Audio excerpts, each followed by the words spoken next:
Hoy en Cine de Escucha tenemos a una gran personalidad, a un hombre que ha dedicado su vida al que ha sido docente, ha dirigido los institutos más importantes de turismo en Uruguay, que es Remo Monseglio Betancourt, viceministro de Turismo de la República del Uruguay. Hombre perteneciente al nuevo gobierno del presidente Luis Lacalle Pou, con visión joven y activa, rodeado de la experiencia que le unen a las personas que como Remo aportan, y su ministro evidentemente, aportan una gran visión de la elaboración de las políticas de promoción turísticas. Remo, en este año en el que nos estamos encontrando, un año evidentemente difícil con la pandemia del COVID, Uruguay ha sido un país ejemplo o ejemplar. Se podría comparar a un país como Panamá por el número de habitantes, casi por la extensión, pero evidentemente el COVID lo afrontó de una forma muy diferente. ¿Cómo afrontó el COVID con las libertades personales abiertas y la libertad de trabajo Uruguay? ¿Y qué resultados obtuvo? Bueno, antes que nada, es un placer estar en contacto con ustedes, José Carlos. Ansiábamos tener esta reunión de amigos, particularmente hablando en un momento tan difícil. Como bien has dicho, Uruguay el 13 de marzo llamó a una emergencia sanitaria, pero con respeto total a las libertades individuales, llamando a la conciencia social de cada uruguayo, que en la enorme mayoría los que podíamos hacerlo, porque evidentemente que económicamente había gente que no podía simplemente quedarse en la casa, pero yo te diría que el 90% de la población nos recluimos, y nos recluimos de una forma voluntaria y ejemplar, lo que nos llevó durante 8 meses a estar en el ranking, te diría, de los 3 países que mejor habíamos manejado la situación de la pandemia. Lamentablemente, en el último mes hemos tenido algunos brotes bastante, te diría, pequeños, pero muy variados en distintas zonas del país, particularmente la capital Montevideo, y eso determinó que el presidente de la República, en forma comprensible, por demás comprensible, no haya cerrado las fronteras totalmente, pero sí haya limitado el ingreso a aquellos que tenían la autorización previa al 16 de diciembre para poder entrar en el país, y pidiéndole a los uruguayos que viven fuera que durante estas fiestas no nos visiten. En un periodo que va desde el 21 de diciembre al 10 de enero, que convengamos que va a pasar muy rápido y que todos convenimos también que la situación que está el mundo, todavía en Uruguay podemos decir que estamos dentro de una cierta tolerancia y de una cierta normalidad.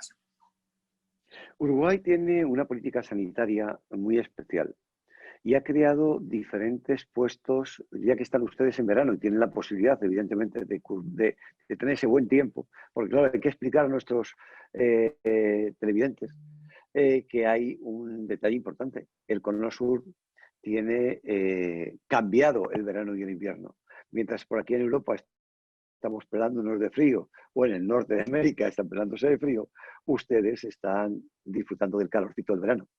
Así que ustedes han colocado diferentes puestos en la calle incluso, donde las personas pueden hacerse un PCR. ¿Es voluntario?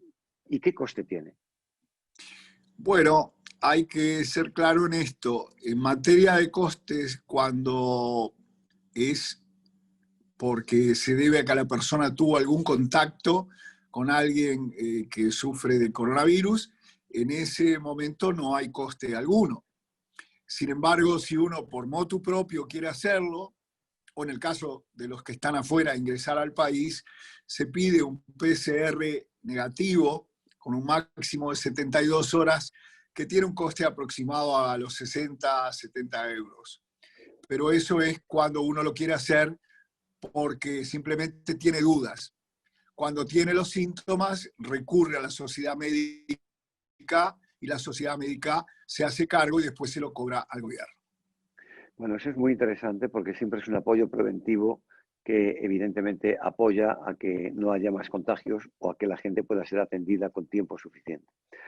Pero hablamos de cosas más lúdicas, puesto que ya tenemos la reducción de turistas al Uruguay. El Uruguay es el país que proporcionalmente en toda Iberoamérica tiene un mayor número de turistas. Evidentemente vamos a descartar a Panamá, por ejemplo, que por ser un hub tan importante, todos los turistas son de paso. Si no hablamos de turistas residentes, de turistas que pasan varias noches en el país.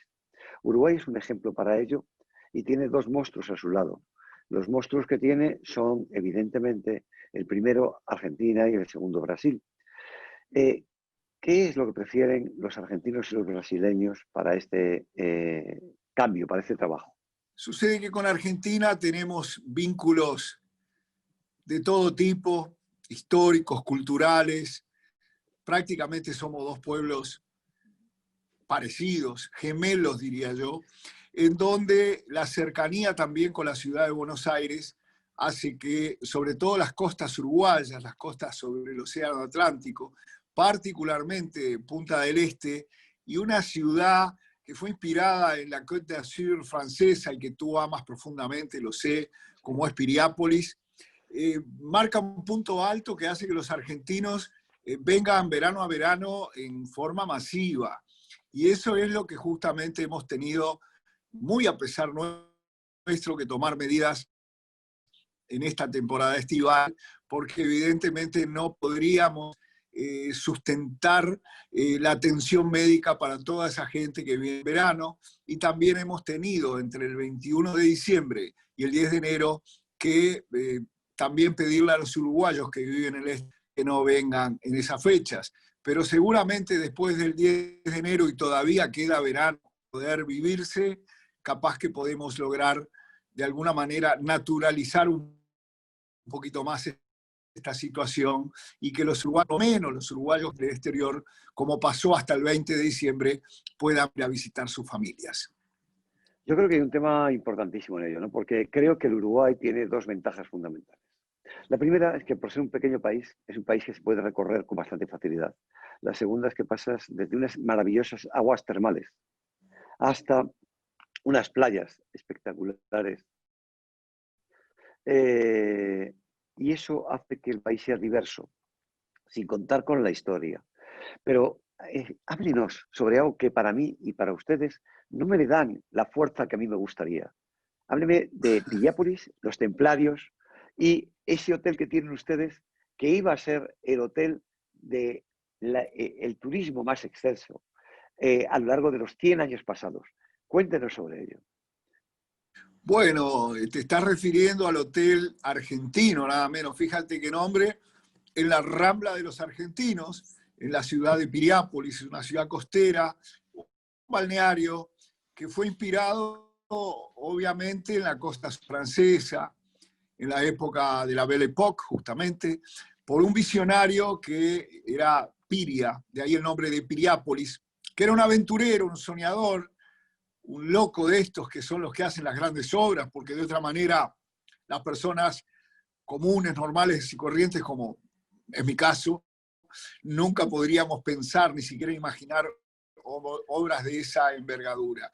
El Hotel Argentino, por definirlo de alguna forma, es un poquito, tiene reminiscencias del Carlton de Cannes, por decir algo, y prácticamente también la Rambla fue inspirada en la Promenade de Sanglé de Niza, donde otros soñadores también, como el que fundó el Hotel Negresco, hicieron obras que después increíblemente no tuvieron tiempo de dejar, porque en el caso del Negresco, prácticamente una vez construido, explotó la guerra y fue convertido en un hospital.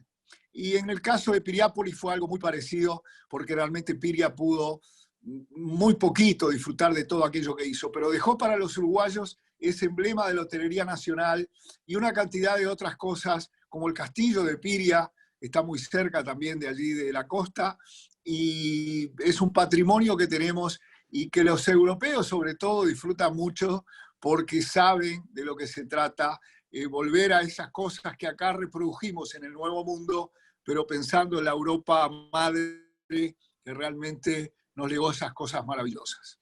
Yo creo que vamos a meter un pequeño gusanito en la curiosidad de los viajeros que quieran conocer el Uruguay. Y les dejaremos solamente con esto de Piria, les hablaremos de los caballeros templarios, les hablaremos de cómo Uruguay fue el país que dio de comer a gran parte de los ejércitos de la Primera Guerra Mundial y cómo Francia le donó, le pagó lo que no podía pagarle en aquel momento con la denominación de origen de Champaña para Uruguay, que mantuvo durante 100 años, algo poco conocido pero interesante. Yo les invito a los posibles visitantes al Uruguay que entren en esa historia. Pero yo le pediría a usted, señor viceministro, que me hable usted de las aguas termales que tiene también el Uruguay. Bueno, con el mayor se puede llegar a gusto, ellas? con el mayor gusto lo voy a hacer, pasando sí, por ese recuerdo que ya se terminó, lamentablemente, que era la utilización tanto de la denominación de champán como de cognac, que lo producíamos y en buena forma aquí y que podíamos utilizarlo. Ya eso se terminó hace algunas décadas atrás. Pero bueno, en el caso de las aguas termales, en el Uruguay tenemos 6 puntos termales ubicados fundamentalmente en el litoral norte del país, a la costa del río Uruguay, donde hay aguas termales que van desde los 36 grados a los 45. Cuando sale, por ejemplo, en Termas de Daymán, a Boca del Pozo de extracción, 45 grados, que les puedo asegurar que pueden hervir una patata con un poco de paciencia. Y en consecuencia son aguas muy saludables que también pasan, en un caso que por estas zonas es único, por las termas de Almirón, que son aguas salobres, totalmente saladas. Les puedo asegurar que es idéntico a darse un baño en las termas de Almirón, en cuanto a la sensación gustativa, digo, que meterse en el Océano Atlántico, acá en las costas de Punta del Este o del propio Piriápolis. Es muy curioso porque eso está totalmente alejado, a 400 kilómetros del mar, pero las aguas son totalmente saladas.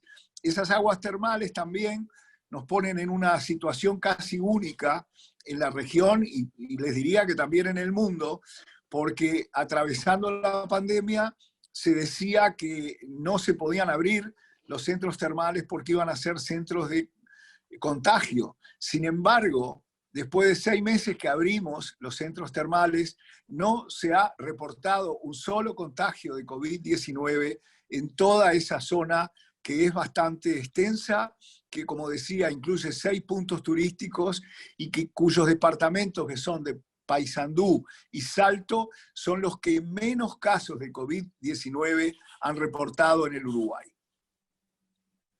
Bueno, estamos recorriendo el Uruguay de una forma diferente. También me gustaría que me hable usted de una parte que es la más deseada por los argentinos, y es la parte de Punta del Este. ¿Qué nos dice esa mano que nos recibe en la playa? ¿Qué nos podría decir? Esa mano nace con un signo medio triste, porque es la mano de un ahogado. Ese es el origen. Después cada uno de las interpretaciones que quiere, porque puede ser también una mano amiga. Punta del Este es algo único en el mundo. Creo que solamente, y no me equivoco al decirlo, porque es un lugar que también conozco y amo mucho, lo más parecido a Saint-Tropez que puede imaginarse a alguien. Con ese puertito que realmente cobija una cantidad de embarcaciones, en este caso fundamentalmente argentinas, y que está rodeado de restaurantes, de bares, de boliches, que hacen e hicieron y van a seguir construyendo una historia de Punta del Este que vino acompañada del glamour de los años 50 y 60. Allí se hacían grandes festivales internacionales de cine, por ejemplo, donde actores como Gina Lollobrigida, los actores franceses de moda en su momento, Omar Sharif, una cantidad de personalidades venían e hicieron de este balneario un lugar realmente top, como se dice acá, o chic, como aman decir los brasileños. Un lugar que era realmente inaccesible en algunos momentos por los altos costos, pero que ahora, por suerte, con los avances y demás de la hotelería y de todo lo que es la construcción de hermosos edificios, se ha estandarizado un poco más, sin perder el glamour, sin perder la naturalidad y la naturaleza de sus playas, y tiene cosas increíbles. Por ejemplo, al ser una península, en la parte más fina que une esa península tiene a su derecha la playa Mansa, donde pueden en algunos días no moverse el agua, ver realmente el agua plana, y del otro lado, 300 metros caminando hacia la izquierda, pueden tener olas para los surfistas más arriesgados en la Playa Brava. Son características únicas de un lugar que nació como pueblo de pescadores, que también fue un lugar tristemente recordado como lugar de faenado de ballenas. Había una enorme cantidad de cetáceos que pasaban y siguen pasando por estas costas, pero bueno, estamos retrotrayéndonos a tiempos muy lejanos que dieron origen a esa ciudad balneario top que hoy es Punta del Este, que nosotros con mucha humildad le llamamos la perla del Atlántico. Bueno, hemos recorrido de norte a sur, de alguna forma el país, pero nos hemos dejado Montevideo en medio, ¿verdad? Y Montevideo, a mí me gustaría que usted nos diga por qué se llama Montevideo y a su vez, qué característica tiene arquitectónica. Bueno, el nombre Montevideo tiene una explicación anecdótica. Cuando vinieron los primeros, digamos así, conquistadores, porque descubridores no se puede decir, porque acá ya estábamos descubiertos por quienes los habitábamos, ¿verdad? Un vigía que venía en una de las fragatas, cuando fue acercándose a la bahía de Montevideo, que está rematada, por decirlo de alguna manera, por un pequeño cerro que no mide más de altura de 180 a 220 metros, más o menos, no sé exactamente, pero no más de eso. El vigía divisó ese cerro y en su portugués natal expresó Montevideo. Yo veo un monte en portugués. Y ese Montevideo quedó asociado al nombre de esa ciudad, que es nuestra capital, que tiene ni más ni menos que la mitad de la población que nuestro país enteramente, y que es una ciudad puerto natural, y que, bueno, definitivamente dieron creación a este Estado, a esta República Oriental del Uruguay, que nosotros queremos tanto, y que de alguna manera fue un Estado que de alguna manera separó a Argentina y Brasil, y que fue creado justamente para eso, ¿verdad? Para generar una frontera neutra, digamos, y un país que es muy querido tanto por argentinos como por brasileños, y que solo nos separa el fanatismo por el fútbol. De lo demás, estamos todos consustanciados con las costumbres y queremos mucho que nos visiten turistas de esas nacionalidades. Sí, a mí me habían dicho que querían ustedes que le visitasen porque decían ustedes que los argentinos tienen que ir a aprender a bailar el tango a Montevideo, ¿no? Entre otras cosas. También porque la tira de asado dicen que los argentinos tienen que ir a aprender a hacer una buena tira de asado a Montevideo también. Sí, lo que sucede es que hay determinadas costumbres acá. Si vamos a hablar del tango, vamos a explicar por qué, ¿verdad? El himno de los tangos, la comparsita, fue creado por un uruguayo. ¿Qué pasa? Con el correr del tiempo, un argentino le agregó letra. Y eso generó controversias muy grandes, ¿verdad? Porque, por ejemplo, en el Mundial del año 74, si no me equivoco, en Alemania, los dos países se disputaban interpretar la comparsita como la música tradicional. Entonces el embajador uruguayo, en un raptus de picardía, le dijo, bueno, hagamos una cosa, nosotros tocamos la música y ustedes recitan. Entonces,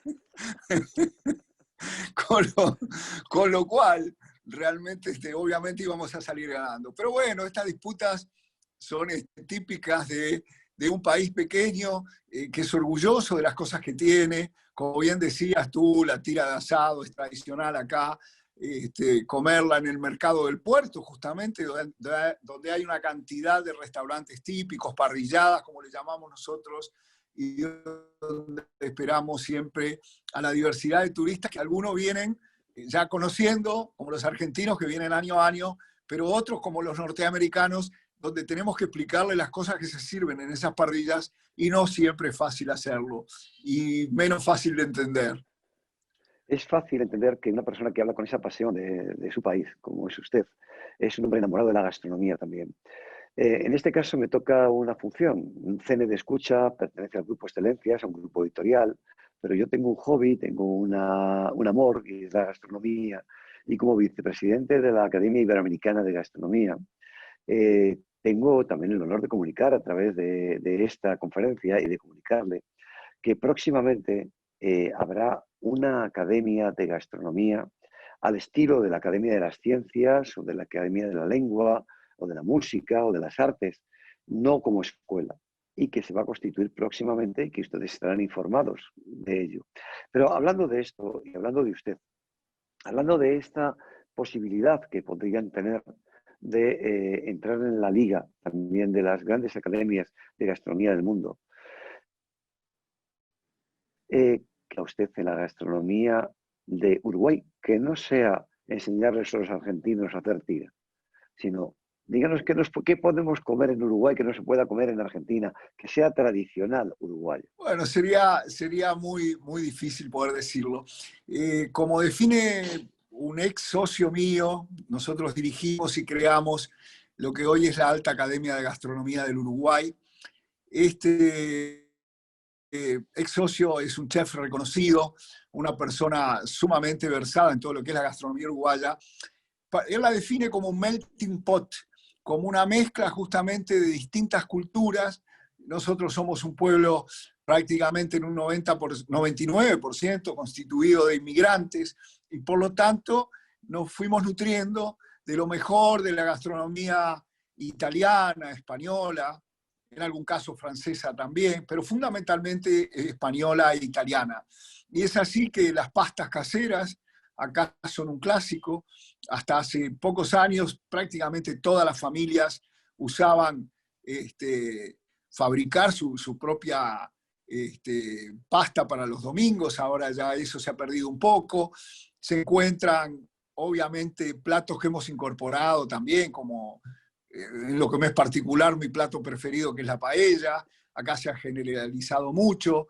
No puedo decir que puedan haber platos tradicionales. Increíblemente, el único plato realmente reconocido como uruguayo lo inventó un tío abuelo mío en un restaurante emblemático que se llamó Mario y Alberto, Montevideo, que es también otro plato que tiene reminiscencias italianas, los capelletis alla Caruso, que la característica que tienen son capelletis hechos en una salsa con champiñón, una salsa bechamel, a la cual aquí en Uruguay le agregaron el extracto de carne, que era un extracto producido por algunos frigoríficos para enviar justamente en un volúmenes pequeños, pero para enviar fundamentalmente al mercado inglés.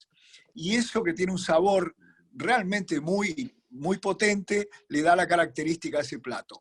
Después la torta pascualina, toda la pasta frola, todas aquellas cosas, el mismo puchero criollo que está inspirado en lo que podría ser el pot-au-feu francés o en el cocido de Portugal, todos son reminiscencias y herencias que nos han dejado las corrientes migratorias que hemos tenido acá en nuestro país.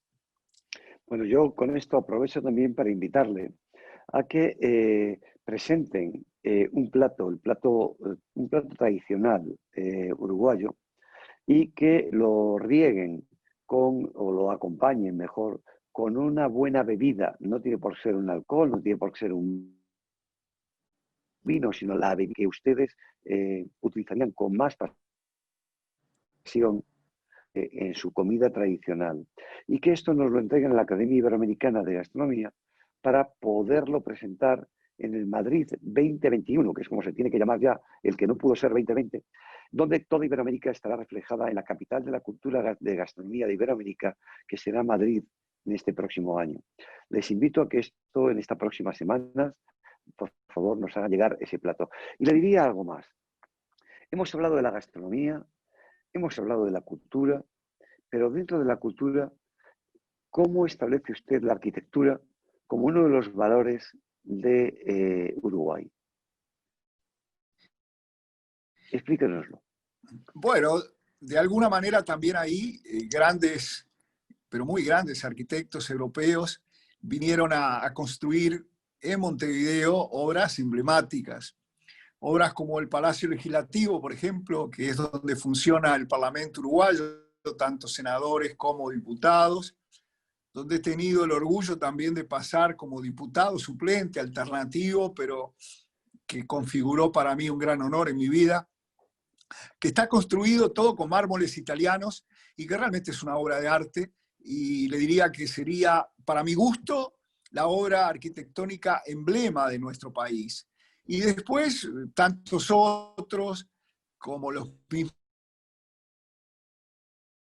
mismas obras de Piria que nombramos, como el Castillo Pitamiglio, que ahí conlleva un poco también la historia de algunos alquimistas que hicieron obras arquitectónicas importantes, como Dieste, que fue un arquitecto que generó una forma de construcción pero muy interesante y prácticamente fue un pionero. Así que nosotros en Uruguay tratamos de preservar toda esa cantidad de obras arquitectónicas que hicieron a nuestra cultura. No siempre ha sido posible. Lamentablemente la ciudad vieja, que es la que rodea el puerto de Montevideo, muchos de esos edificios se han perdido, pero ahora muchos otros, reconstruyéndose sobre todo como hoteles boutique, y les puedo asegurar que si buscan en internet Alma Hotel Boutique se van a dar cuenta de lo que les hablo, que es un edificio emblemático, hermoso, la ciudad vieja, Alma Hotel Boutique, googleenlo, es uno como una muestra, le diría yo, de varios hoteles como el Plaza Fuerte, como otros que se reconvirtieron en la ciudad vieja para no perder esos emblemas arquitectónicos que tenía el Uruguay y particularmente Montevideo. Y también tengo que nombrar ahora algo que fue redescubierto de alguna forma, que es el Castillo Morató. Esto está en el interior del país, hace 30 años que no lo visitaba nadie, y quien les habla ha tenido la oportunidad a través de los herederos, que son 4 hermanos de la familia Morató, de visitar ese castillo que está en el departamento de Paysandú, que también les puedo asegurar que a muchos europeos y de todas las nacionalidades que quieran venir a visitarnos les va a sorprender cuando lo vean. Bueno, yo voy a cerrar esta entrevista con usted con una visión para los posibles viajeros al país. Si recorremos el norte del país desde Montevideo y nos vamos a Paysandú o a la zona termal y nos pasamos 2 días en la zona termal, vamos a sentir un Uruguay muy concreto, muy diferente a lo que nos imaginamos. Si bajamos a Montevideo y pasemos por sus calles melancólicas, por ese centro histórico tan bonito, podremos llegar también a un reflejo de esos años 60, esos años 40, esos años 20, antes de su guerra, antes de sus peleas, que realmente brillantes. Cuando la primera y segunda era la cumbre, la cuna de Iberoamérica también. Y si seguimos hacia abajo, desde que salgamos de Montevideo hasta que lleguemos a Punta del Este, pasaremos, entre otros sitios, por Piria. Y cuando lleguemos a Piria, tendrán que verla ustedes si pueden desde arriba y verán unos caminos templarios, que es el plano de la ciudad, que es un plano de un castillo templario o de una ciudad templaria, perfectamente estructurada por un arquitecto. Un hotel, el Hotel Argentino, que como historia tiene... Yo creo que es el Hotel Argentino por lo que estamos hablando. Pienso que es un monumento nacional importante para hablar. Ese hotel es un templo templario en su interior, con un crucero perfecto marcado y 2 púlpitos, cosas que tienen que ver. Y no se olviden de subir al altar del toro o de las aguas, y tampoco al castillo de Piria, donde hay unos excelentes viñedos que estuvieron abandonados durante muchos años. De ahí pasarán ustedes, ya al final de todo, a donde vamos, a Punta del Este, a la playa, donde nos daremos la mano o nos haremos la foto frente a la Gran Mano. Y ahí podrán descansar ustedes en algún buen hotel que tiene excelentes termas y excelentes bodegas, donde la gastronomía tiene también un valor.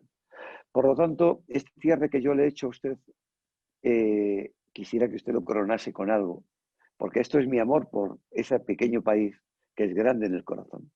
Díganos usted cómo podría cerrar esta entrevista con algo que invite a las personas a viajar al Uruguay. Yo creo que el amor que le has puesto tú, José Carlos, a la descripción de mi país, de nuestro país, realmente sería el mejor cierre. Pero le agregaría unos kilómetros más después de Punta del Este para hablarles de la costa oceánica de Rocha.